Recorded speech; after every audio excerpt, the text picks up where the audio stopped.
This video is brought to you by G2A.com for cheap games, MSP and PSN codes. And powered by Elgato Gaming. For the best gameplay capture out there, pick up an Elgato today. Links in the description. Hey guys, how's it going? MasterBucks here. Welcome to another episode of the Portsmouth Road to Glory career mode in FIFA 16. We are in the January transfer window and we have so many transfers to get done. And not only do we have all those transfers to get done, but we've also got a gigantic game to play straight off the bat immediately against Hull City, who, as we take a look at the table, are second on it. We're third, tied on points, but obviously they've got a greater goal difference, so we're going to try to get the top 2 spot back. And for such a big game, we're actually going to be playing a bit of a rotated team, obviously, because we've got some players suspended, a few players injured, of course. We've actually traded Adam Barton for a new player called João Pedro, who is going to be playing his first game today, which I can't wait for. It's going to be very exciting. He's 71 rated, about a little higher than what Adam Barton was, but it's going to be him and Ryblen at centre attack in midfield, Augustine at right wing because Kent's a bit injured, and at centre back, we've got Adarabayo starting instead of Jack Brill because obviously he's injured. So the team is weakened in a few areas, definitely. It's not our strongest team, but hopefully it can still be enough to beat Hull City. Here we go. I am interested to see how João Pedro is going to go. Obviously, I kind of came to the realization that Adam Barton wasn't going to be able to grow by any much or any more. So basically, I've got this man in who hopefully can get a little bit higher rated, maybe get to about mid-70s or even high 70s if possible. And you never know. But João Pedro, he'll make his debut today. Yeah, come on. Whoa, nice work immediately from João Pedro to cut that off. Schwab now going a bit of a run. I see a lot of space. Wow, that Armstrong's got, and I might try to, no, I was trying to get a lot more height on that and try to get it up and over the keeper. It didn't work. Gets taken down. That is a free kick. Okay, bit too far out maybe to score, but still. I may as well get Rolly Bonavacia on this one, who, by the way, might be getting transferred pretty soon. They sneak forward. Referee doesn't see it because he's blind as a bat. Rolly Bonavacia. Oh, it's actually been scored! Rolly Bonavacia, what a goal! I put a lot of power on that and it barely got off the ground. I didn't know what was going to happen, but it is a goal. Look at this, it comes around the wall and look, that just finds its way into the bottom right-hand corner brilliantly. Maybe you'd expect a bit better from the keeper, but this is a great angle, isn't it? Look at it, just sneak in at the post. That's a brilliant free kick. Oh, that's a bad touch, and Augustine plays through that man. Switch it across, shot. Saved, but it's still going to go in. Bonavacia gets a brace. That really got fucking messy toward the end there, but I don't care. I think Schwab might have stuffed me up a little bit with the run off the camera. He sort of fucked me up there a little bit, but that's all right. The shot got saved, but thankfully it fell to Bonavacia kindly, and he's gotten a brace. And still they go. They might be able to get one back here because we're a little bit exposed. Snodgrass. How the fuck? What sort of a dribble was that to get past my man? Good tackle from Abner, and that will do it. All right, we seed off that last little dangerous attack brilliantly. That was a very, very good half. We even could be up by more. That's how happy I am with the game. They're making 2 changes at halftime. That's how crazy it is. And Denon Lewis, one of the players that we were trying to sign before Hull bloody poached him from us, is coming on. So, is he going to be able to get a goal against us? They're just keeping this ball so well. We put the pressure on, but they're just passing it so damn well. I go in for a slide tackle. I've picked up my first yellow card with João Pedro. Just making a couple of substitutions right now just to see out the victory. And the gap up the middle. Bonavacia. That is a stellar ball. Oh, he didn't expect that, did he? Ryan Kent, he's just come on the field. That's his first touch of the game. Oh, that is absolutely glorious. It's a 3-0 victory so far. Still time left to go. Look at this ball as well. Very nicely played. And the pass there, I don't know what the defender was doing. Number 26, he just stuck a leg out. And I still got underneath it, obviously. And the strike by Kent goes right in the back of the net. Excellent, excellent day today. Rolly Bonavacia again has a bit of an impact in that. Gets the pass to the assister, if you will. All I want to do now is see off the... What are you fucking doing? What the fuck was that touch? What was that? What was Adarabayo? Honestly, what was he doing? I have no goddamn idea what happened there. I tackled him with Adarabayo and he took he rolled the ball backward instead of... I don't understand the game sometimes. It just does whatever the fuck it wants. But oh well. They've been able to get a goal back, but it's 3-1. That's more than they deserve, honestly. It was domination today. And even though we did let them get that last goal, it doesn't matter because we have been able to take back the second place on the table. And man of the match today was, of course, Rolly Bonavacia with his 2 goals, the assist to the assist, if you will, as well. He was brilliant today. He was everywhere. He had arguably his best game so far this season that we have had with him. And this is, again, hilarious because even though I hadn't said anything, I was planning on selling him because we got an offer from a pretty big club for him, and I was going to sell him and try to get some funds, quite a fair few funds, and get some players on pre-contracts, like I normally do in January. But After a performance like that, he's made it very hard. He's obviously got man of the match, but I don't know. I don't know. It's now I've got to think about it, don't I? All I know is there's only 2 players that I really could possibly sell to get a fair bit of money for. One's Daniel Johnson, who is on a red card at the moment, missed that last game, and the other one is Rolly Bonavacia. And Daniel Johnson has a higher potential, higher overall. He's been playing brilliantly for me for longer than Rolly Bonavacia has, even though he's been okay. So, look, one game it was brilliant, but I feel like I could play Jeremy Boggart at centre attack and midfield, and he'll do brilliantly for me there, like he has done in the past. So I'm still going to do it. I'm still going to sell Bonavacia. I know he just had a great game, but I'm still going to do it. Here is the offer that we got from Villarreal. 6.5 million when he's worth 5.5. He's 26 years of age, 75 overall. Could get higher. Maybe not by too much, I would imagine, but still. I'm happy with trying to sell him and trying to get at least over double what he's worth. And for some weird reason, I think Villarreal might be able to pay it up. I think they'll do it. I think they've got the funds, and we're going to counter offer for 12 million. I'm not saying we're going to get him for that, but maybe something close. So we'll wait to hear back from Villarreal. We might immediately, and we do, and have a look at that. 10.5 for Rolly Bonavacia. That's not bad. That's pretty close to the 12 million that we offered. So do we accept it? Do we go for more? Do we try to be stingy? I don't know. I'm just going to be a bit of a dick, and I'm just going to say 11.5. Hopefully they don't fucking turn us down after that, but yeah. Okay, so we finally heard back from Villarreal on the 20th, nearly 5 days later after we sent the counter, which is ridiculous because we sent them our counter offer first time, and they got back to us the next day. The very following day, they give us fucking 5 days. But 11 million, yep, I'm okay with that. If we're getting 11 million for Rolly Bonavacia, a 75 overall, 26 age, you know, like center attacking midfielder, I'm probably happy with that. And 11 million is really going to help us out. So we will hopefully get those funds pretty fast, hopefully within the next day or so. But we have one more game to play. It is going to be against Swansea in the FA Cup. We want to continue our good run in the FA Cup. So this is it then. Potentially Rolly Bonavacia's last game. I don't see Villarreal coming back and saying, no, actually, we couldn't do a deal. Either way, Rolly Bonavacia, this is probably going to be his final game. Hopefully he can have another belter for us. It would be a good way to see it off, but still. He's been a good servant for us for the last, I don't know, couple of months, but it's his final game. Hopefully we can end his time here with Portsmouth with a bloody win in the FA Cup. Let's go.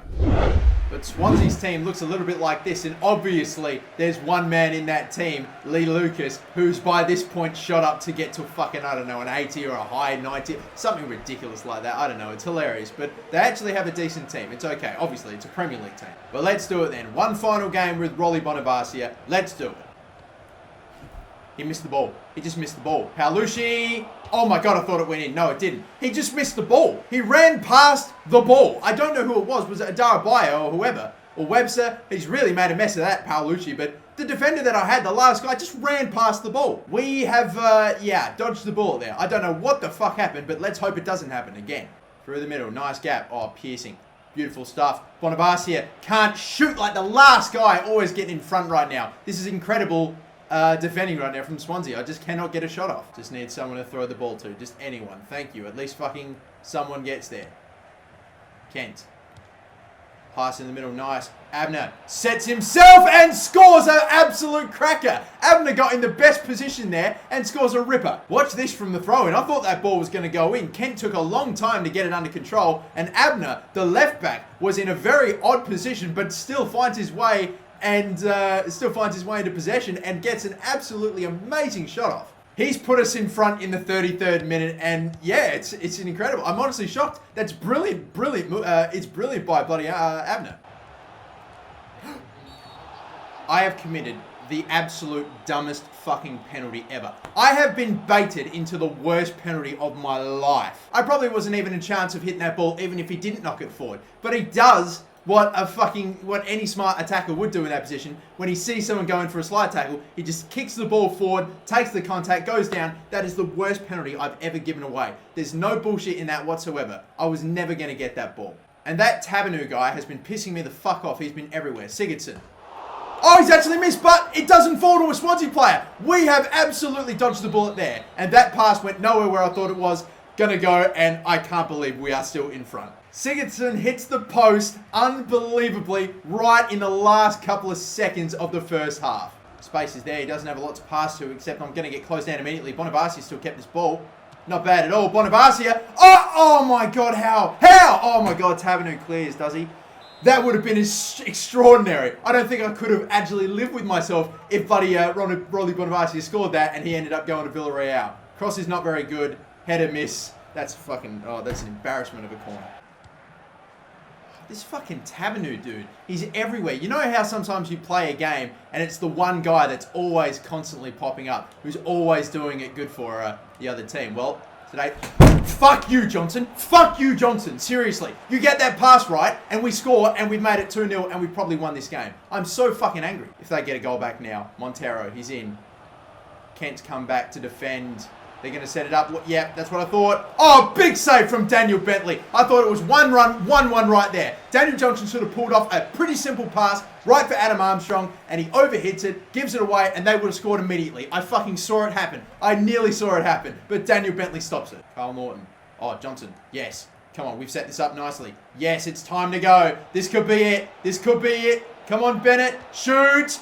Goal! Kyle Bennett, 2-0, the game's over. Yes, I've called it with about 13 minutes left to go. Let's hope it doesn't come back to bite me. But Kyle Bennett finishes that. I had a potential sweaty option on, but I wasn't going to fucking do it. I wasn't going to take it. We set that up nicely. Excellent counter-attack. The gaps, it was absolutely gigantic. And Bennett with a great finish. We can maybe set up one last goal here if we do it properly.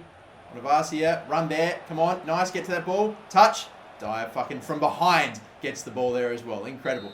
Yeah, I was about to say the stoppage time was going for ages. All right, we couldn't see it off with the third, unfortunately, because Dyer makes a tackle from behind. Don't know how that happened, but Schwab couldn't take it, and that is that. 2-0. We're through in the FA Cup, and Rolly Bonavacia's likely last game. Player ratings now for this game. We've got Abner getting an 8.5. We've got Jordan and Coco doing well. We've got Bonavacia getting a 7 as well. Bennett getting a goal. And, of course, Bentley as well, who I thought had a pretty big day today. Only made the 4 saves, but I thought he had a very good performance. As a matter of fact, I nearly gave him man of the match. But I think Abner probably deserves it today again. Another big showing from him. Picked up a great goal. A sensational movement off the ball to set himself up for not in the end an easy strike or an easy opportunity, but he definitely did well to get that ball and finished it brilliantly. So Abner, great game today. He'll get man of the match. So 2 games played, 2 wins. That's a brilliant start so far to this episode. And now we're going to pretty much do nothing but transfers. We've got 2 games left in January that I'm probably just going to sim, and then we'll hopefully get the transfer window probably done by this episode. We also just got confirmation about a player sold, but it was not Rolly Bonavacia. It's another player, James Dunn. So he's gone. We're still waiting for confirmation about Rolly Bonavacia's transfer. Still waiting. I'm hoping to get... oh, there we go. Player sold. Surely that is Bonavacia. There's nobody else that I'm selling. And there we go. Rolly Bonavacia has been sold to Villarreal. In the end, he nearly had... he ended up having some great last performances, but no, he has to be sold. We have 9.5 million. Who knows what that's going to be worth of wage, but we're going to get some seriously good pre-contract players. As a matter of fact, that means we now have nearly $350,000 worth of wage. That's incredible. So let's get into a couple of pre-contract signings then. Obviously, in the last episode, I gave you the opportunity to vote for who you wanted me to sign, Sanson or Kasami. And now, to be totally honest, that we've sold a center attacking midfielder, and I definitely want to improve the midfield anyway, I think I'm now going to go for Morgan Sanson and Kasami. We're going to get the both of them. So that way, no matter who you wanted to get, hopefully we're going to get the both of them and it'll be no problem. I really wanted to get Leon Goretzka, but he's just not turning 23 in January, unfortunately. So it's probably not going to happen. Now, the other player that I want to get is Bruma. He's a player that only just turned 23 this season, 80 rated. Looks like he could be brilliant at the right wing position if we developed his finishing a little bit. And on top of that, he's worth 20 million and his wage is only 60 grand. The joys of playing in a league like the Turkish league with Galatasaray, they always have much lower wages than like players that play in the Premier League and stuff like that. So we could get an absolutely brilliant player who's super high valued and we could pay him for just 60 grand wage. That's incredible. Now for the next player I'm going to give an offer for, and yes, I'm not kidding. I'm thinking about going for Jackson Martinez. Obviously, a free agent at the start, but automatically gets associated to a team. I'm thinking about getting Jackson Martinez from Anderlecht because even though he is 31 years of age, yes, he would probably become the highest ever or the oldest ever player that I've ever signed in career mode, or at least recently.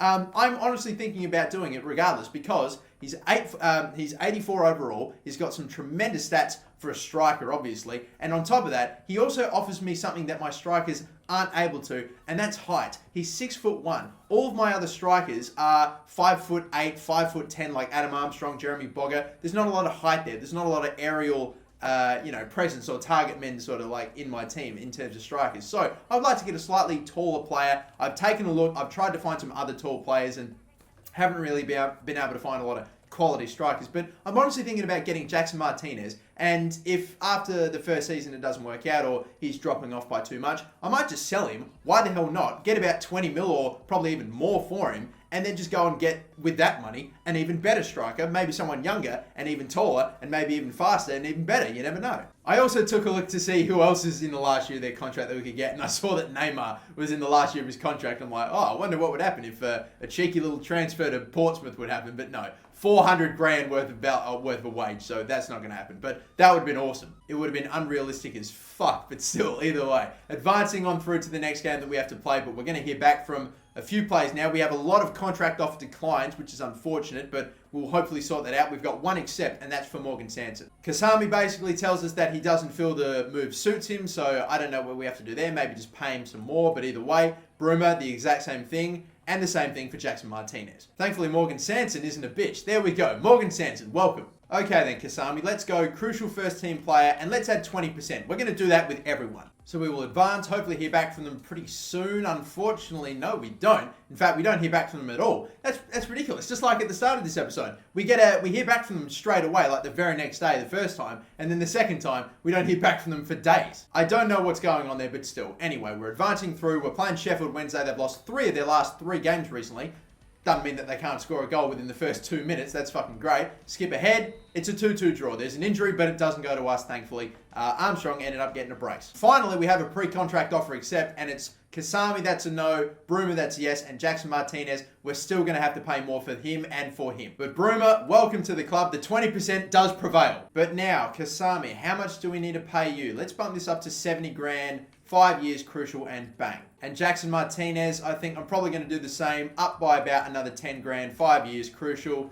I don't know. Hopefully it'll work for at least one of them. I also reckon, just in case, I might try to get some funds out of the board. I haven't done this for a while. Maybe go for 3, maybe 4. I'm going to say 4, and we'll say gain automatic promotion, reach quarterfinals. We're not too far away from the FA Cup quarterfinals anyway, so I don't think that's too unrealistic. By the way, before I forget, Adam Armstrong got man of the match in that game with an 8.6. But we will advance. Hopefully we'll hear back from the board, and hopefully there shouldn't be any problems there. And there is no problems. Yeah, well, we get 3.5 or just under, so that's all right. Again, yes, I know I'm simulating a rivalry game, or a rivalry game, not in like the context of, Portsmouth versus Southampton, like that big a rivalry, but, local rivals still. We get an early goal through Ryblin, that's great. We'll skip ahead. 2-1 victory. There was a red card for a Coco, which isn't good. They picked a goal back as well, but 2-1. We also have a pre-contract offer accept from Kasami. That is great. Still, Jackson Martinez is being a bit too difficult. I'm going to accept for Kasami. 70 grand, 80 overall, nearly $20 million worth of value. I'm happy with that. That leaves us with 147 grand. We also do have a little bit more budget left over as well. So that's probably realistically about just under 200, I would imagine. The man of the match for that last game, of course, against Brighton as well. An 8.3 for Kenny Prince Schwab. He's done it again. Man of the match in a sin game. But let's bloody do this then, guys. Jackson Martinez. He's not accepted 120 and 20%. Not accepted 130. I'm going to go up to 140, 20%. 5 years, crucial. If he doesn't accept that, maybe I'll consider going up to 150. Then we're really talking about some serious wage. But if he doesn't accept that, then I'm pretty much going to just immediately kill it right then and there. Please don't be any more difficult than you're being, Jackson Martinez. It's Anderlecht for a potential, more like probable Premier League team next season. He's declined us again. Look, I tell you what, we've got the money, we've got the funds, and even after I bump it up to 150, we still are left with about 60 or 70 grand. So that's still plenty of funds for us to maybe potentially sign somebody else as well. So I'm going to do it for the final time though. If he turns down 150 grand, 20% worth of a bonus per goal, and 5 years, and a crucial first team player role, then he is not joining Portsmouth. That is it. This is the last contract that you are getting, Martinez. You fucking con man. You absolute con artist. But still, here we go. Is he going to join? Is he not going to join? Let's find out. This is it. This is the final one. Skips ahead, and it's taking a while, isn't it? Boom. He's declined. All right, well, see you later, Jackson Martinez. You can fuck right off. by all means, stay at fucking Anderlecht, whoever the fuck they are. No offense to any Anderlecht supporters watching, by the way, obviously. I'm a Newcastle man. I mean, we got some fucking decent players from Anderlecht, of course, in Bemba and bloody Mitrovic. Here's a transfer hopefully we can make happen, though. Ender Stevens, obviously not playing a lot of games anymore now that we've got some quality left backs, so we're going to sell him off to Blackburn Rovers, and that'll do it. Since we're not getting another striker, I'm going to take a look at the two other strikers in my shortlist that I can get on a pre-contract. One of them is Wissam Ben Yedder, and the other one is Andre Gray, who I was honestly thinking about getting first, Andre Gray, because Ben Yedder, I don't even think I've ever got him in a career mode before, but the problem is I was looking for a striker that gives me even a little bit of height and could be a presence in the air, and Ben Yedder is definitely not that guy, and of course, 5'7", but again, he looks brilliant, like an incredible striker and a potential really quality playmaker as well. Andre Gray, though, has got a little bit more pace about him, he's got more height as well, he's definitely more of a target man than Ben Yedder.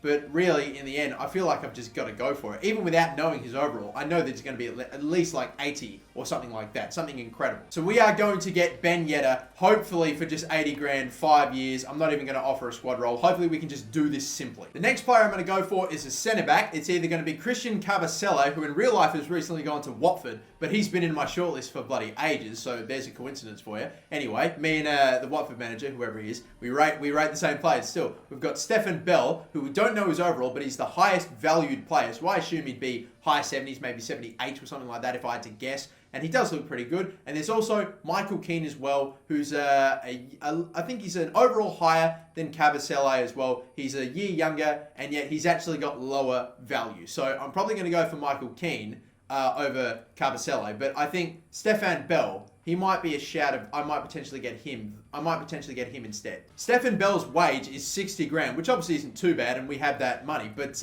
Michael Keane, however, who's only a year younger and potentially only 2 or 3 overalls lower rated, is 35. So I'm honestly starting to think, like, do I go for Michael Keane and potentially develop him to get even better than Bell? I'm just going to offer 5-year contracts to the both of them, and whoever accepts, if they both accept, then I'll make my mind up then. But if only one of them accepts, then I'll pretty much pick that player. The next player I'm looking at, again, it's going to take a while. There are plenty of pre-contract players, but Yohan Mojica is going to be a player that I might potentially get. He's a left midfielder who I feel like is perfect for just the left-hand side in general. He can play at left back. Look at his defending. He's actually got some nice stats for his overall. And on top of that, he's also got a bit of pace about him. Obviously, a lot of great stamina, strength. He's got height as well. And I think he's 6'1", or there you go. Can play at left back, can play at left midfield. However, I feel like he could play at left wing as well, even though he doesn't have the greatest weak foot in the world. And with a wage of only 35 grand, I'm more than happy to just give him a contract as well. And the final player, I know this is taking forever, but Karius. 80 overall, 24 years of age, goalkeeper. We've obviously already got Daniel Bentley, who's been brilliant for us regardless, but another player slightly higher rated and about the same age anyway. I feel like we could just get him in either way, get a real quality backup goalkeeper if need be, and if we don't end up playing him, or if we want to keep Bentley or maybe even swap for Kairos, who knows, then I'm probably just going to sell either one or the other. His wage is 70 grand. We've definitely got that left over. Again, 5 years, submit the offer, and that's pretty much all the funds that we have left pretty much done, so long as we get contract offer accepts for all the players. But let's do it then. Let's advance. Are we going to hear back from all of them? Obviously straight away we will, but have they accepted? Are they being difficult? We've got a few accepts, we've got a few declines, a few that we're going to have to work out, but either way. Ben Yedder has accepted his contract, so that's brilliant. We will immediately accept that, and that leaves us with just around about 150 grand. The other player that's accepted is Michael Keane, not Stefan Bell. So we're going to go with Michael Keane and hopefully develop him. He's got much lower wage as well, and hopefully we'll develop him to be a little bit better than Stefan Bell. So the other two players that we're going for are Mojica and Karius. We basically have to revise our contracts, pay them a little bit more, but we've definitely got the funds to do it. Because we're trying to save funds here, let's go 20%, 5 years, crucial first team. Again, that probably means we're going to have to make sure we give him games, but still, hopefully we can save a bit of funds. And we will do the exact same thing for this man, boom. Oh boy, I gave him a crucial. Fuck. I didn't mean to do that. Oh dear. I didn't think that through. He's not really a guy that I thought was going to be playing all the time, but shit, has he accepted? It might be a bit too late.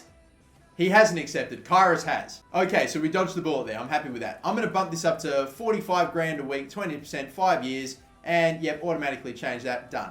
Come on, Mojica, don't be an asshole. Just accept it. Bang. There it is. Done. 45 grand. That's what he'll accept. And we are finished. We have just absolutely blown through all the remaining funds that we have. He is probably going to be the last transfer of this episode. I reckon this is just about going to do it. The biggest transfer that's happened was Tielemans to West Bromwich Albion, but in the final hour, Farman has just gone to Spurs. So that's going to be interesting. That's a transfer that I think has happened a fair few times in previous career modes I've done as well. But we are done then. He becomes the highest rated or the most expensive transfer in the window at 56.5 million, but we're done. We just signed about 1 billion different players on pre-contracts, but we are going to have a quality team when they all join us, hopefully next season, hopefully in the Premier League. But just advancing to the final game of this episode, it's an away game against Brentford. We're going to end it here. This has been going on for a very long time, I would imagine. But yeah, we're going to do one final squad report before we end the episode. This right here is going to be the team of players that we are going to have for the rest of the season. They're the players that we're going to hopefully try to take us all the way to the Premier League. Got a few players there going up by 3, by 5.